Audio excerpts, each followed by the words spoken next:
ఓకేనా. నెక్స్ట్ ఇది chapter 2 polynomials exercise 2.2లో ఫస్ట్ రోమన్ ఫస్ట్ సమ్నా పాలినామియల్స్లో 10th క్లాస్కి సంబంధించింది. Find the zeros of the following quadratic polynomial and verify the relation between the zeros and the coefficients అన్నాడు. ఇక్కడ జీరోస్ అంటే ఏంటంటే ఈ ఎక్స్ యొక్క వాల్యూస్ని మనం జీరోస్ అందాం. రూట్స్ అన్నా జీరోస్ అన్నా ఈ ఎక్స్ యొక్క వాల్యూస్. ఈ ఎక్స్కి ఎన్ని ఉంటాయి వాల్యూస్? క్వాడ్రాటిక్ అంటే పవర్ 2 ఉన్న ప్రతిదానికి కూడా ఇక్కడ క్వాడ్రాటిక్ కాబట్టి జీరోస్ అనేవి మనకి 2 వస్తాయి. ఫస్ట్ ఇచ్చిన పాలినామియల్ ఏంటిది? క్వాడ్రాటిక్ పాలినామియల్ x² - 2x - 8 అనేది ఇచ్చాడు. ఫస్ట్ దీంట్లోంచి మనం ఫైండ్ అవుట్ చేయాల్సింది ఫస్ట్ రూట్స్. అంటే ఈ ఎక్స్ యొక్క వాల్యూస్ని మనం రూట్స్ అంటాం, లేకపోతే జీరోస్ అంటాం.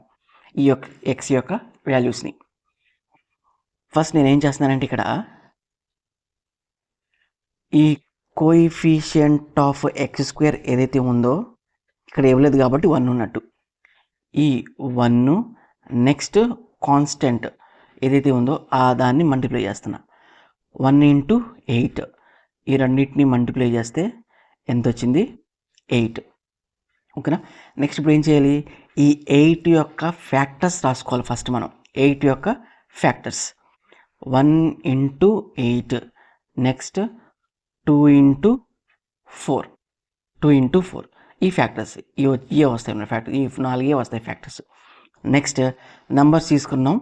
నెక్స్ట్ దీని ముందు సైన్ ఎంత ఉంది? ప్లస్. దీని ముందు సైన్ ఎంత ఉంది? మైనస్. ఇక్కడ కూడా 1కి ముందు ప్లస్ ఉంది, 8కి ముందు మైనస్. ఇక్కడ ఇంటూ చేసినట్టు ప్లస్ ఇంటూ మైనస్ మైనస్. అంటే ఇప్పుడు మనం సబ్ట్రాక్షన్ చేయాలి. మైనస్ వచ్చింది కాబట్టి మనం సబ్ట్రాక్షన్. దేనికి? ఈ నంబర్స్కి సబ్ట్రాక్షన్.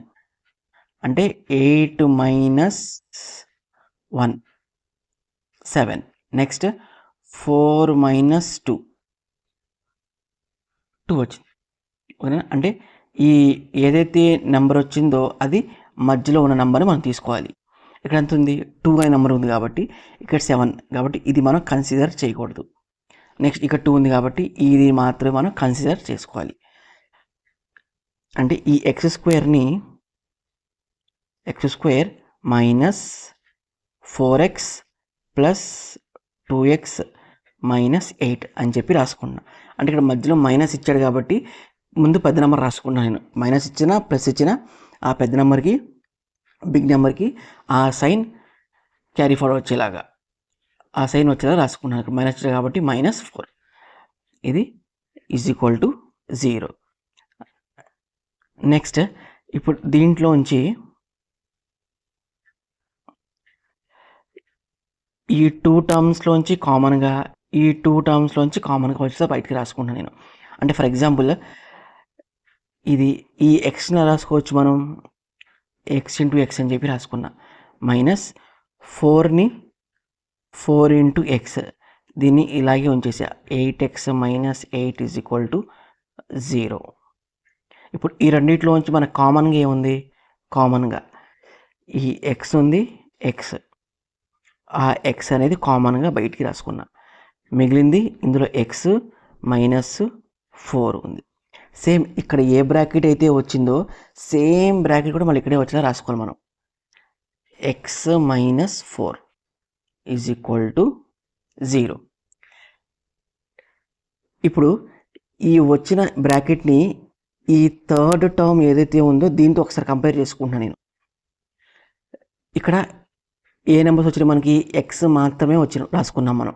నెక్స్ట్ x అంటే ఈ +2xలో x అనేది తీసేస్తే ఎంత ఉంటుంది? ఇక్కడ +2. ఆ +2 అనేది ముందుకు రాసుకోవాలి. ఓకేనా. ఫస్ట్ ఏం చేసామంటే దీన్ని జస్ట్ మనకు అర్థమయ్యే భాషలో x × x అని చెప్పి రాసుకున్నాం. నెక్స్ట్ 4xని 4 × x అని చెప్పి రాసుకున్నాం. ఇందులో కామన్గా ఏం కనబడుతుంది మనకి? x అనేది కనబడుతుంది కాబట్టి x అని చెప్పి రాసుకున్నాం కామన్గా. నెక్స్ట్ సేమ్ ఇదే బ్రాకెట్ యాసిడ్ బ్రాకెట్ రావాలి మనకి కాబట్టి ముందు బ్రాకెట్ రాసుకున్నాను నేను. నెక్స్ట్ ఈ థర్డ్ టర్మ్ ఫోర్త్ టర్మ్తో అవసరంలా ఫస్ట్ థర్డ్ టర్మ్తో కంపేర్ చేసినా వచ్చేస్తుంది అనమాట. ఇది కంపేర్ చేసుకుంటే ఇక్కడ ఎంత ఉంది మనకి? +2x ఉంది. ఇక్కడ ఆల్రెడీ x వచ్చేసింది కాబట్టి xని తీసేసా. రిమైనింగ్ ఎంత ఉంది? ఇక్కడ +2 ఆ +2ని ముందు రాసుకున్నా. నెక్స్ట్ ఇది ఒక term x into x minus 4 అనేది ఒక టర్ము +2 ఇంటూ x మైనస్ 4 అనేది ఒక టర్మ్. ఇందులోంచి x మైనస్ 4 కామన్ తీసుకుంటే ఇక్కడ మిగిలినంత x plus 2 is equal to 0. Next if x minus 4 is equal to 0 then x is equal to 4 అంటే ఈ -4ని అటు తీసుకెళ్తున్నాం మనం, ప్లస్ అయిందనమాట. Next if x plus 2 is equal to 0 where x is equal to -2. 2 values వచ్చినాయిగా మనకి, x యొక్క 2 వాల్యూస్ వచ్చినాయిగా. ఏంటిది అది? ఒకటేమో -2 ఇంకోటేమో +4. ఇప్పుడు ఏంటి, జస్ట్ ఇప్పుడు మనం జనరల్ ఈక్వేషన్ అనేది రాసుకుంటున్నాను నేను.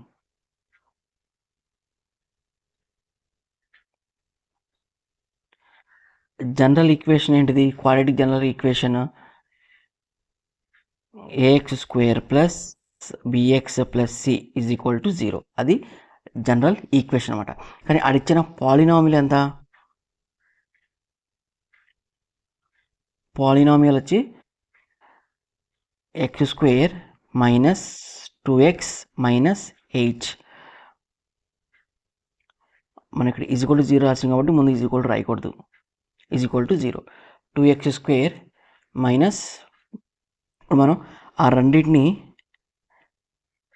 కంపేర్ చేసి రాసుకుంటే ఏ ప్లస్లో 1, బి ప్లస్లో -2, సి ప్లస్లో -8 ఉన్నట్టు. అవునా? నెక్స్ట్ ఇదేంటిది? ఇది మనం ఫైండ్ అవుట్ చేసింది ఏంటి? ఇప్పుడు ఇందులో జీరోస్ ఏదో ఫైండ్ అవుట్ చేసాం. ఆ జీరోస్ ఏంటిది? ఒకటి ఎక్స్, ఇంకోటి -2. ఇప్పుడు మనం ఫైండ్ అవుట్ చేయాల్సింది, వెరిఫై చేయాల్సింది relation between the zeros and the coefficients. అది వెరిఫై చేయాలంటే ఫస్ట్ మనం రాసుకోవాల్సింది సమ్ ఆఫ్ జీరోస్. ఓకేనా? అది వాడి యొక్క రిలేషన్ అనమాట, some of the zeros. Some of the zeros అంటే ఆల్ఫా ప్లస్ బీటా. అంటే ఇందులో ఆల్ఫా వచ్చి 4 అని చెప్పి తీసుకుందాం, బీటా ఈజ్ ఈక్వల్ టు -2. అంటే మనకు వచ్చిన జీరోస్ని ఒకదాన్ని ఆల్ఫా ఒకదాన్ని బీటా అని చెప్పి తీసుకున్నాం. నెక్స్ట్ ఆల్ఫా ఎంత? 4 ప్లస్ -2 మనసు సపరేట్ రాసుకున్నాం. ప్లస్ ఇక్కడ బ్రాకెట్ అంటే మీనింగ్ ఇంటూ అని, ప్లస్ ఇంటూ మైనస్ 4 - 2 అంటే ఎంత అయింది? 2. ఓకేనా? 2 వచ్చింది. కానీ ఇక్కడ మనకు వచ్చిన కంపారిజన్లో ఎక్కడ కూడా 2 వాల్యూ లేదు మనకి. ఏ అంటే 1 ఉంది, బి అంటే -2 ఉంది, సి అంటే -8 ఉంది. దీన్ని ఏం చేస్తున్నానంటే నేను 2 అన్నా 2/1 అన్న ఒకటేగా, 2/1. నెక్స్ట్ ఈ 2 అనే దాన్ని మనకి ఇక్కడ ఎక్కడా లేదు కాబట్టి మైనస్తో మల్టిప్లై చేస్తున్నా. అంటే మైనస్ ఇంటూ మైనస్ బై 1 అంటే మైనస్ ఇంటూ మైనస్ ఎంత అవుద్ది? ప్లస్ అవుద్ది. కాబట్టి ఇది +2 కాబట్టి ఈ +2 ప్లస్లో మైనస్ ఇంటూ మైనస్ అని చెప్పి రాసుకుంటున్నా. Minus into minus plus. Next ఈ -2 అంటే ఎంత? మైనస్, ఇక్కడ మైనస్ ఉంది ఆల్రెడీ, ఇది మైనస్ ఉంది. -2 అంటే బి, -b, 1 అంటే ఏ, -b/a అనేది మనకు వచ్చింది. బి మైనస్ బి అంటే ఏంటిది? అది కోఎఫిషియంట్ ఆఫ్ ఎక్స్ బై ఏ అంటే ఎంత? కోఎఫిషియంట్ ఆఫ్ x² అనమాట. అది ఇది ఏ అనేది coefficient of x².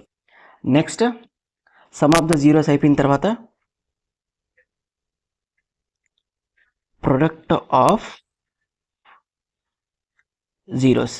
Product of zeros అంటే ఆ జీరోస్ని మల్టిప్లై చేయాలి. అది alpha into beta. Alpha into అంటే 4 ఇంటూ -2 అంటే ఇదంతా అవుద్ది 4 ఇంటూ 2 -8/1. -8 అంటే వాల్యూ ఎంత మనకి? c/a. c/a. c అంటే కాన్స్టెంట్ టర్మ్ బై ఏ అంటే కోఎఫిషియంట్ ఆఫ్ ఎక్స్ స్క్వేర్. ఓకేనా? ఇది సెకండ్ చాప్టర్ సెకండ్ ఎక్సర్సైజ్లో ఫస్ట్ రోమలో first sum. Okay, thank you so much.